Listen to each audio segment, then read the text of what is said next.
Mm. Greetings, everyone. Um, it's been a lot going on in the news, but first and foremost, I want to apologize for the late post. Wi-Fi is kind of slow where I'm at right now. Nothing I can do about that. Took 4 days, but let's move on. So this week we're going to talk about abuse.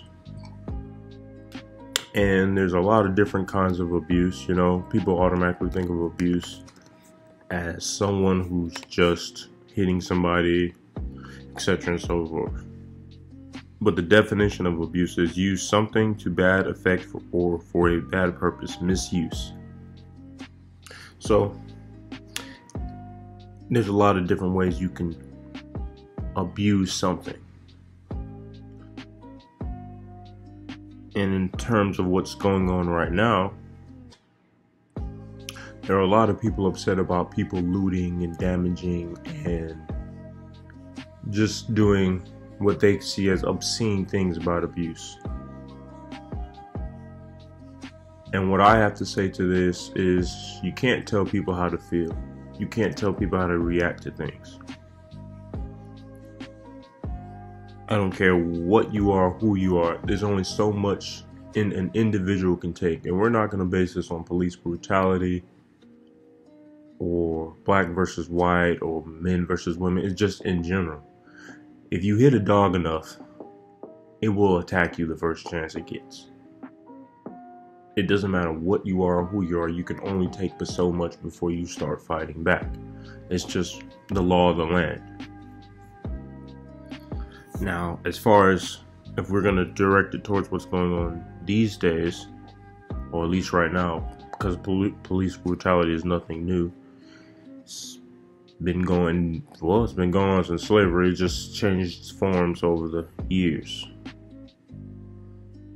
So, when you have the Jim Crow laws, civil rights movements, the KKK, the police, all these different type of facets constantly misusing or abusing their power, this is what the result of it is. And I had this conversation with my professor a couple weeks ago, maybe a couple months, can't remember the details, because him and a lot of his peers in his age group, their baby boomers, are upset about Trump.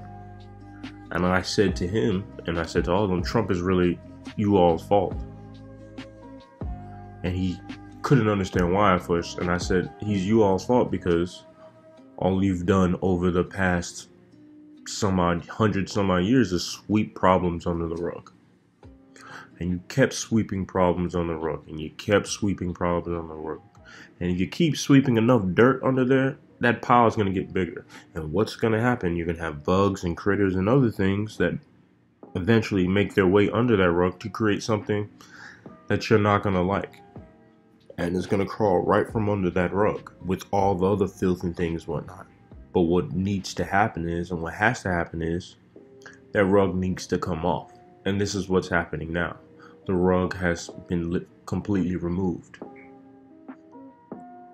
And this is from centuries of abuse. Like, I was born in 91. And 10 years before I was born, you weren't allowed on a golf course if you were melanated. Barely allowed on a golf course if you were a woman. 10 years before that, you had the FBI trying to dismantle, well, not even trying, basically dismantled the Black Panther Party and labeled them as terrorists. When you've had the Ku Klux Klan, who's been around since the 1920s, I believe, maybe earlier. Let me look that up real quick. The founders of the KKK. Let's see when they were founded. Well, they were actually founded 1865, December 24th. So, the quote-unquote same year slavery ended. But that's neither here nor there.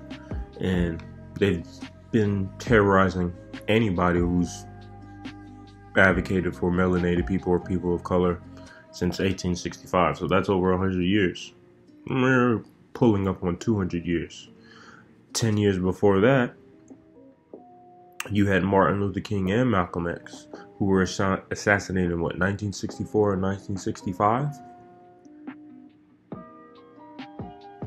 10 years before that, you had World War II vets who weren't allowed to get anything or do anything upon coming back if they were black, and all the rewards were given to white people. So, and we're at what, 1951 right now? 10 years before that, black people weren't even allowed to fight in the war until the Allies were losing. And even then, when they were fighting in the war, they were separated from the rest of the infantry or battalion, whatever you want to call them. 10 years before that, you had Jim Crow. So that's what, 1931 to about 1926 to 1931, about that time frame. 10 years before that, you had the Tulsa incident. It wasn't even an incident, it was an assassination, a massacre, a terrorist attack. The bombing, the massacre, whatever, Black Wall Street, whatever you want to call it. So yeah, you've had all this over this time period, and I'm confused as to what people expect. What did everyone expect was going to happen when this has been allowed, not even just in America, across the world for so long? There's still places that have slavery. In 2020, I believe Libya. I think there's parts of South America, even parts of South Africa still have slavery. And we're not just going to base this on people of color. We're talking about slavery, abuse of women, abuse on children, abuse of power in any type of facet. That's how you get these school massacres and all these other things, because people have been abusing who they are or their power through, and because of their own insecurities. That's really what it boils down to. It boils down to one's own insecurity, to feel the need to push somebody around constantly and bully people and just disrespect and disregard people just because you can. It's not even because you can, it's because you feel inferior to them in some type of facet, which is a problem within itself. So what I have to say to you, my fans, my viewers, subscribers, etc., be careful how you treat people. Do unto others how they do unto you. How you want them to do unto you, Treat others how you want to be treated, etc., etc. Because eventually, it's going to come back to you, whether it be karmatic or that person itself. I've never seen a bully stop because you asked them nicely to. Violence isn't the answer, but it gets things done. So with that, I'm closing out this week. Like, subscribe to our channel, leave comments. Love you guys, and peace.